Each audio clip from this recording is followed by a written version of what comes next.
Bhadra sir പുള്ളി ഞാൻ പലപ്പോഴും പറയാറുണ്ട് സാറ് സിനിമയായിട്ട് കാണുക കുറച്ച് നേരം. സാറ് കുറേ കഴിയുമ്പോൾ ഇത് ഭയങ്കര ലൈഫായിട്ട് അങ്ങനെ കണ്ട് ആ സാറിൻ്റെ ആത്മാർത്ഥത, സാറ് ആത്മാർത്ഥത പൂണ്ട് ആള് അങ്ങനെ അങ്ങോട്ട്. ഞാൻ പലപ്പോഴും അങ്ങനെയൊക്കെ വരുമ്പോൾ ഒന്ന് കട്ടാൻ ശ്രമിക്കാറുണ്ട്. അപ്പം ഞങ്ങൾ ഒരു ദിവസം ഇങ്ങനെ കാറിൽ പോവാണ്. അപ്പം ഞാനും സാറ് ഒരുമിച്ചാണ് മിക്കവാറും ലൊക്കേഷനിലേക്ക് പോകാം. അപ്പോൾ സാറിൻ്റെ ചെറിയ വടിയൊക്കെ ഉണ്ട്. പുള്ളി ഇങ്ങനെ തട്ടിക്കൊണ്ടൊക്കെ ഇരിക്കും. വണ്ടി പോകുന്ന സമയത്ത് പെട്ടെന്ന് ഒരാൾ വഴിയിൽ കാണാം.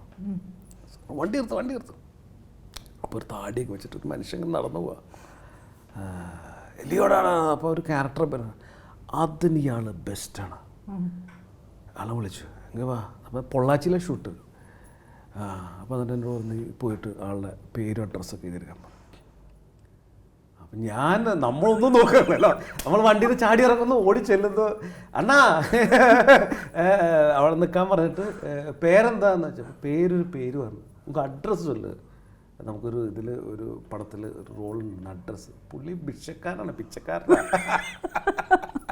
പുള്ളി സാർ എന്നെ സാറ് എങ്കിട്ട് അഡ്രസ് കേൾക്കുകയാണെന്നുണ്ട്. പുള്ളിക്കാരൻ നമ്മളെ ആകെ പുള്ളി താടിയൊക്കെ വെച്ചിട്ട്. അപ്പോൾ സാറ് പറഞ്ഞു അതൊന്നും എനിക്ക് കണ്ടു, നീ എങ്ങനെയെങ്കിലും അയാളെ പിടിച്ചു. ഞാൻ ഒരു സിനിമക്കാരൻ സിനിമയിൽ അത് ഉപയോഗിച്ചിട്ടുണ്ട്. ഒരു സീനിൽ, ഫസ്റ്റ് സീനിൽ ഇങ്ങനെ ഈ ഒരു ഭിക്ഷക്കാരൻ്റെ അടുത്ത് അഡ്രസ്സ് ചോദിക്കാൻ പോകുന്ന ഒരു സംഭവം. ഇങ്ങനെയുള്ള കുറേ സംഭവങ്ങളുണ്ട്. ഇങ്ങനെയുള്ള കുറേ ഡെയിലി. എന്നിട്ട് അയാൾ വന്നോ? ഇല്ല, എവിടെ നിന്ന് കണ്ടുപിടിക്കാം? ആളാ പോകുന്ന വഴി ആള് പോവില്ലേ, ആള് പോയിട്ട് പിന്നെ നമുക്ക് കണ്ടുപിടിക്കാൻ പറ്റില്ല. അപ്പൊ ഡെയിലി ഇതേപോലുള്ള ഓരോ കോമഡികൾ സംഭവിച്ചുകൊണ്ടിരിക്കും. ഷൂട്ടിങ്ങിന് ലൊക്കേഷനിലേക്ക് വരുമ്പോഴുള്ള ഇഷ്യൂസ് ആണെങ്കിലും. അപ്പോൾ സത്യം പറഞ്ഞാൽ ഭദ്രസാറിൻ്റെ കൂടെയുള്ള വർക്ക് ഒരു തരത്തിൽ അതിഭീകര പ്രഷറായിരുന്നു. ഇപ്പോൾ ഉദാഹരണം ഒരു പാട്ട് സീനുണ്ട്. അതിൽ ഒരു കള്ള് പാട്ട്. അപ്പോൾ അതിൽ രാത്രി 12-1 മണിയായപ്പോൾ എനിക്കൊരു കോള്. നാളെ പാട്ട് ഷൂട്ട് ചെയ്യാൻ അറിയാം, ചെറിയ ബിറ്റ് സോങ്ങാണ്. അറിയാം സാർ സോങ്. അതിൽ പാട്ടിൽ രാത്രി 1 മണിക്ക് എന്നോട് വിളിച്ചു നോക്കുന്നത്. പാട്ടിൻ്റെ ലൈൻസ് എന്താ? അവ പറഞ്ഞു അന്തിക്കള്ളും പന്നിയിറച്ചി. അതല്ല. അപ്പോൾ പന്നിയിറച്ചി റെഡിയാണല്ലോ അല്ലേ?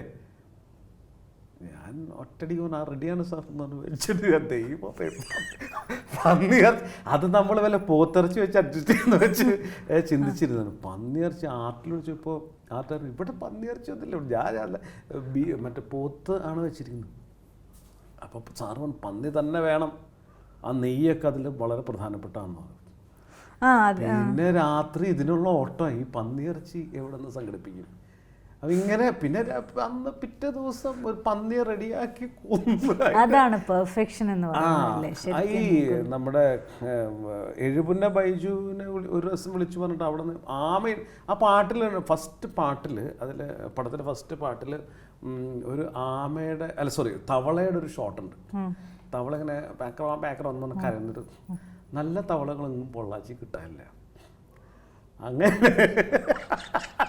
സാറ് ബൈജിനോട് വിളിച്ചു, ആലപ്പുഴ ഭാഗത്ത് നല്ല തവള. ഞാൻ നോക്കുമ്പോൾ പിറ്റേ ദിവസം ബൈജു വലിയൊരു ബോക്സായിട്ട് വരികയാണ്. ഒരു കാറ് വിളിച്ചിട്ട് അപ്പോൾ എന്താ ബൈജു അതിൽ ചെറിയ റോള് ചെയ്യുന്നു. തവള റെഡി ആയിട്ടുണ്ടെന്ന് പറഞ്ഞു. തവളയോ? ഞാൻ നോക്കുമ്പോൾ 3 തവളയായിട്ട്. സംഭവം ഗംഭീര തവളയാട്ടാ, അത് പറയാതിരിക്കാൻ വയ്യ. 3 ഗംഭീര മഞ്ഞത്തവളയായിട്ട് ബൈജു വന്നേക്കുന്നു. അത് വെച്ച് നമ്മൾ ഷൂട്ട് ചെയ്ത് ഇങ്ങനത്തെ ഒരു പാഷൻ. ഇതൊരു ഭയങ്കര രസമാണ് നമുക്ക് ഷൂട്ടിംഗ് സമയത്ത്. പക്ഷെ ഇത് ഭയങ്കര പ്രഷറാണ് സത്യം. പക്ഷേ അത് പെർഫെക്ഷനിലെത്തി നമ്മൾ ആ തിയേറ്ററിൽ അത് കാണുമ്പോഴാണ് നമ്മൾ അതിൻ്റെ ഒരു എൻജോയ്മെന്റ്. തിയേറ്ററിൽ കാണുമ്പോൾ ഭയങ്കര രസമാണ്. തവള, ആനിക്കവള എന്ന് പറഞ്ഞിട്ട് സാധനമുണ്ട്. ഇതെന്താ സാധനം എനിക്ക് പോലും അറിയില്ല. ഒരു ആഞ്ഞിലി. ഇത് കിട്ടുന്ന സ്ഥലം ഇവിടെ മാത്രമേ ഉള്ളൂ. ഇപ്പോൾ എനിക്കോട് പാലയിൽ മാത്രമേ ഇത് കിട്ടുള്ളൂ.